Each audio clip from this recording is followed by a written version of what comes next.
चलिए, तो आप लोग को फिर से अपने आज स्वागत है अपने यूट्यूब चैनल पे, मेरिट वर्ल्ड के इस यूट्यूब चैनल पे। कल हम आप लोग को जो है पिछले वर्ण का 2 पार्ट बताए, फिर कारक कल बताया कि कारक भाई हिंदी व्याकरण में कितने होते हैं। तो 8 होते हैं: कर्ता, कर्म, करण, संप्रदान, अपादान, संबंध, अधिकरण, संबोधन। ये सारा जो है 8 प्रकार के कारक होते हैं। आज जो है हम आपको हिंदी व्याकरण का एक और टॉपिक जो है संज्ञा, संज्ञा से भी प्रश्न रहता है कौन कौन संज्ञा है। तो संज्ञा आज जो है हम आपको संज्ञा के बारे में बताएंगे। संज्ञा क्या है, संज्ञा कितने प्रकार के होते हैं। सबसे बड़ी बात है कि ये पूछेगा आपसे कौन कौन संज्ञा है। तो देखिए एक एक करके जानिए। सबसे पहली बात है, अगर संज्ञा पूछा जाए तो संज्ञा क्या है। तो संज्ञा का सीधा अर्थ होता है भाई नाम को ही संज्ञा कहते हैं। सिंपल जानिए, कोई भी जो नाम है उसी को हम क्या बोलेंगे, संज्ञा। जो नाम है उसी को हम संज्ञा बोलेंगे। जैसे लिखा हुआ है, किसी व्यक्ति, वस्तु तथा स्थान के नाम को ही हम क्या कहते हैं, संज्ञा। कोई भी नाम हो, ठीक, प्रॉपर नाम को ही हम संज्ञा कहते हैं। जैसे कह दिया जाए संज्ञा में, तो किसी व्यक्ति, वस्तु तथा स्थान के नाम को संज्ञा कहते हैं। जैसे अगर देखिए संज्ञा के लिए क्या है, जैसे कह दिया जाए राम, ठीक है, पटना, ठीक है, जैसे मेला, जैसे दूध, ठीक, जैसे आपको कह दिया जाए चावल, है ना, जैसे कह दिया जाए आपको अच्छाई, ठीक, जैसे प्रेम, जैसे घृणा। ये सारा चीज जो आप देख रहे हैं, जितना भी चीज लिखा गया है वो सब कुछ क्या है, संज्ञा है। सिंपल जानिए, दुनिया में जितना भी चीज है वो सब क्या है, संज्ञा है। दुनिया में जो भी कुछ है वो सब क्या है, संज्ञा है। आप किसी का भी एग्जाम्पल लीजिए, वो सब क्या है, संज्ञा है। तो दुनिया में जितना भी चीज है सबको हम क्या कहते हैं, संज्ञा। दुनिया में जितने भी चीज हम सबको क्या कहते हैं, संज्ञा। 1 मिनट,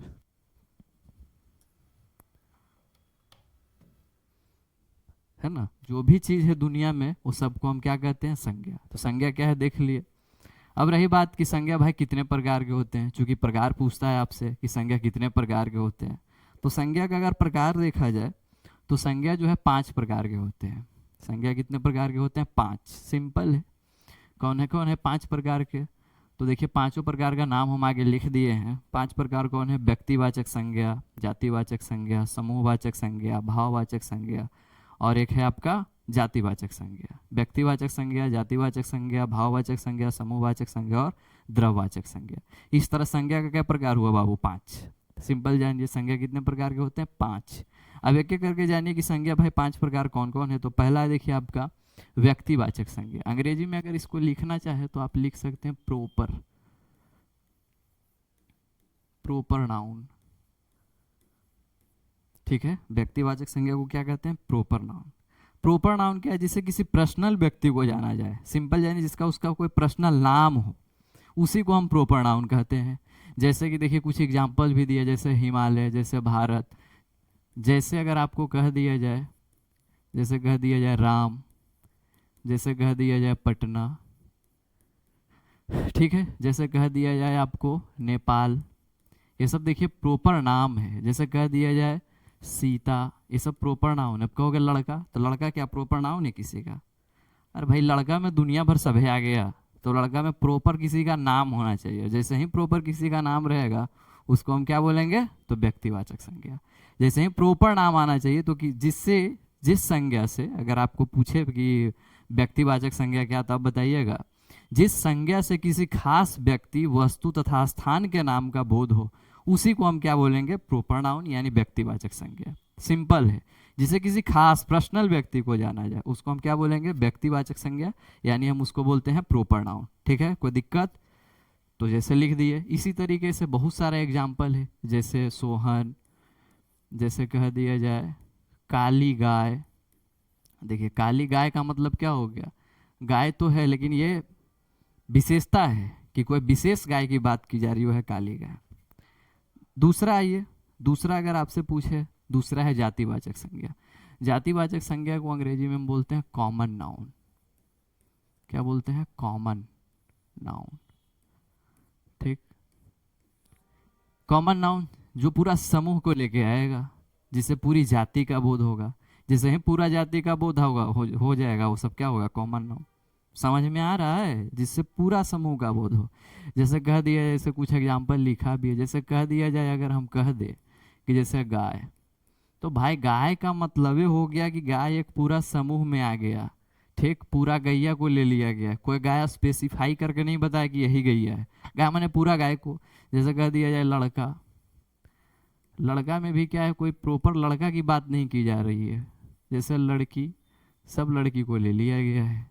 जैसे कह दिया जाए सुअर, सुअर में किसी एक सुअर को नहीं लिया गया, सभी सुअर को ले लिया गया है, इत्यादि। तो जिससे पूरी समूह, पूरी जाति का बोध हो, उसको हम क्या बोलेंगे? Common noun. तो अगर पूछे कि भाई बताओ कॉमन नाउन क्या, तो आप बताओगे जिस संज्ञा से, जिस संज्ञा से किसी खास जाति का बोध हो, उसको हम क्या बोलेंगे बाबू? उसको बोलेंगे हम कॉमन नाउन, यानी जातिवाचक संज्ञा। कोई दिक्कत? तो हो गया कॉमन नाउन। आगे आइए, तीसरा भाववाचक संज्ञा। भाववाचक संज्ञा सिंपल है भाई, जिसको हम नहीं देखेंगे, जिसको नहीं छुएंगे, जिसको हम नहीं देखेंगे और जिसको नहीं छुएंगे, उसको हम क्या बोलेंगे? भाववाचक संज्ञा। तो क्या करेंगे इसको? इसको सिर्फ स्पर्श करेंगे, ये इसको हम क्या करेंगे? सिर्फ महसूस करेंगे। जैसे कह दिया जाए, जैसे हवा, बताइए हवा को कोई देखा है? जैसे कह दिया जाए प्रेम, प्रेम को कोई देखा है? जैसे कह दिया जाए ईमानदारी, ईमानदारी को कोई देखा है? तो ये सारा चीज जिसको आप नहीं देखते हैं, जिसको आप क्या कहते हैं?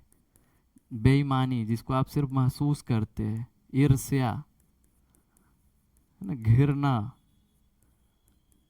सहिष्णुता, ये सब सारा चीज को हम क्या करते हैं? ईटीसी। ये सब चीज को सिर्फ हम देखते नहीं है, सिर्फ महसूस करते हैं कि भाई कोई प्रेम कर रहा है, कोई घृणा कर रहा है। जैसे दयालुता, ये सब सारा चीज जो है, वो सब चीज आपका क्या कहलाएगा? सब आपका भाववाचक संज्ञा। परीक्षाओं में प्रश्न देता है, 4 ऑप्शंस आपको दे देगा, पूछेगा बताओ ये कौन कौन संज्ञा है। तो पहले आपको तो पता होना चाहिए। तो वैसा शब्द जिससे भाव, गुण, अवस्था का बोध हो, उसको हम क्या बोलेंगे? उसको बोलेंगे भाववाचक संज्ञा। अगला क्या है?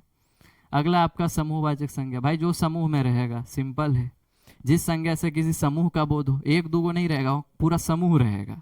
जैसे कह दिया जाए, जैसे जैसे अगर सेना को देखते हो, तो सेना कभी भी अकेले नहीं रहता, उस समूह में रहता है।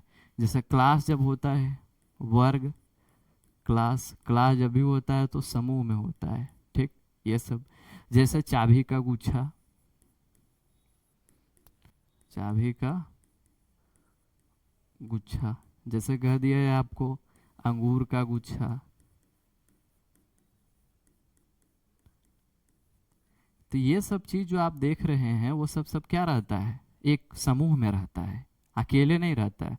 तो जिस संज्ञा से पूरी समूह जाति का, पूरी समूह का बोध हो, उसको हम क्या बोलेंगे? समूह। नाम से स्पष्ट है यार, समूह जैसे ही रहेगा, जैसे ही पूरा वर्ग आएगा, उसको हम क्या बोल देंगे? समूहवाचक संज्ञा। ठीक है, चलिए सिंपल टॉपिक है, ये सब आप लोग पढ़े भी होंगे, कोई बात बड़ी बात नहीं है। अब आगे आइए, अगला है लास्ट, द्रववाचक संज्ञा यानी मटेरियल। क्या है? Material noun. द्रववाचक संज्ञा किसको बोलेंगे भाई? जिसको मापा या तौला जाए, उसको हम क्या बोलेंगे? द्रववाचक संज्ञा। जिसको भी आप माप या तौल लेते हैं, उसको हम क्या बोलते हैं? द्रव्यवाचक संज्ञा। जिस संज्ञा को मापा या तौला जाए, उसको हम क्या बोलेंगे? द्रव्यवाचक संज्ञा, यानी मटेरियल नाउन। जैसे अगर कह दिया जाए, जैसे देखिए सोना, पानी, दूध, जितना भी है, जैसे एग्जाम्पल से ही तो प्रश्न पूछेगा आपसे। जैसे कह दिया जाए दूध, चावल, घी, है ना, मक्खन, तेल, ठीक है, केरोसिन। तेल में आप कोई भी तेल ले सकते हैं, केरोसिन भी तो तेल ही हो गया। जिसको भी आप माप या तोल सकते हैं, जैसे और सेव, है ना, ईटीसी, बहुत सारा चीज है। ये देखिए सिंपल टॉपिक है आपका, संज्ञा होता है समाप्त। संज्ञा कुछ है नहीं, ज़्यादा कुछ नहीं, आप लोग पढ़े भी होंगे, लेकिन एक पढ़ा दिया जाता है। अगर आप भूले होंगे तो थोड़ा आप रिवीजन कर लीजिएगा, बाकी यहाँ से प्रश्न आएगा, और आया है, आएगा क्या? आया है, इस साल भी दिया है।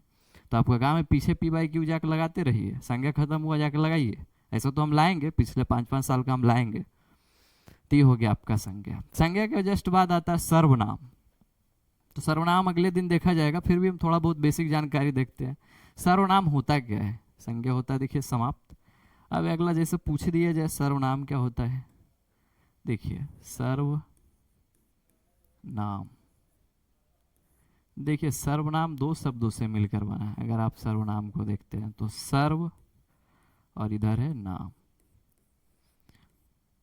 मतलब क्या हुआ? सर्वनाम को अंग्रेजी में कहते हैं प्रोनाउन। क्या बोलते हैं? प्रोनाउन, है ना। इसको बोलते हैं हम प्रोनाउन। PRONOUN। प्रोनाउन माने क्या हुआ भाई? सर्वनाम। तो सर्वनाम क्या है? तो जो सभी नाम के बदले आए उसको हम सर्वनाम बोलेंगे। नाम से स्पष्ट, जो नाम के बदले आए उसी को हम क्या बोलेंगे? सर्वनाम। इसको परिभाषा में कैसे लिखते हैं? तो वह शब्द जो संज्ञा के बदले आए, संज्ञा के बदले आए, उसको हम सर्वनाम बोलेंगे। उसको क्या बोलेंगे? सर्वनाम। जैसे देखिए लिखा हुआ है कि संज्ञा के बदले प्रयुक्त होने वाले शब्द समूहों को क्या कहेंगे? हम सर्वनाम। लेकिन सर्वनाम कल पढ़ाया जाएगा, थोड़ा सा आप देख लीजिए। तो ये किसके स्थान पे आएगा? संज्ञा के स्थान पे। जैसे कह दिया जाए, जैसे थोड़ा सा आप देख लीजिए, जैसे कह दिया जाए राम एक विद्यार्थी है। राम क्या है भाई? एक विद्यार्थी है। राम प्रतिदिन विद्यालय जाता है। विद्यालय जाता। राम पढ़ने में क्या है? तेज है। राम माता पिता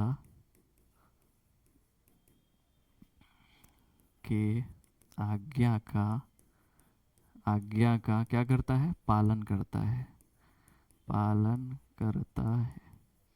अब यहाँ एक चीज आप गौर कर रहे होंगे कि यहाँ राम कई बार आ रहा है और वाक्य की अशुद्धता ही जो है, वाक्य की सुंदरता को ये नष्ट कर रहा है। जैसे कह रहा है राम एक विद्यार्थी है, ठीक है। फिर आ रहा है कि राम प्रतिदिन विद्यालय जाता है, राम पढ़ने में तेज है, राम माता पिता का आज्ञा का पालन करता है। ये जो बार बार जो राम नाम का जो शब्द है ना, इसी के बदले यहाँ जो राम है एक बार, उसके बाद यहाँ अगर वह आए तो कितना अच्छा लग रहा है कि राम एक विद्यार्थी है, वह प्रतिदिन स्कूल जाता है। जो अगर यहाँ हम लिख दे कि जो पढ़ने में भी क्या है? तेज है, और वह माता पिता का भी बात मानता है। तो देखिए जो राम के बदले वह और जो आया है, यही सब जो शब्द है इसी को हम क्या बोलते हैं? सर्वनाम। तो ये सारा जो शब्द है, इन्हीं सब शब्दों को क्या कहा जाता है? सर्वनाम। तो ये है सर्वनाम। आगे हम सर्वनाम के बारे में कल बताएंगे। सर्वनाम कितने प्रकार के होते हैं, सर्वनाम का भेद क्या है, सर्वनाम कितने हैं। दोनों दो क्वेश्चन है, लोग क्या में मिला देता है। सर्वनाम कितने प्रकार के होते हैं, सर्वनाम कितने हैं, दोनों दो चीज है। तो सर्वनाम कितने प्रकार के होते हैं, जरा आप जानते हैं तो कमेंट बताइए। और सर्वनाम कितने हैं वो भी बताइए। एक है कितने प्रकार के होते हैं, और एक है सर्वनाम कुल कितने हैं। दोनों दो क्वेश्चन है, पूछा ले 10th में पूछा है और 12th में पूछा है, और लोग गलती मार देता है। इसलिए कल जो है हम आपको सर्वनाम के बारे में और डिटेल से बताएंगे, ठीक है। तो आज थोड़ा वीडियो जाने में देर होगा, आज आप लोग थोड़ा कंप्रोमाइज कीजिए और पढ़िए, और बाकी रिवीजन कीजिए, और जो पढ़ाया गया उसको मन से पढ़िए, ठीक है। थैंक यू सो मच, और खूब पढ़िए, मस्त रहिए, तंदुरुस्त रहिए और रिवीजन करते रहिए, ठीक है।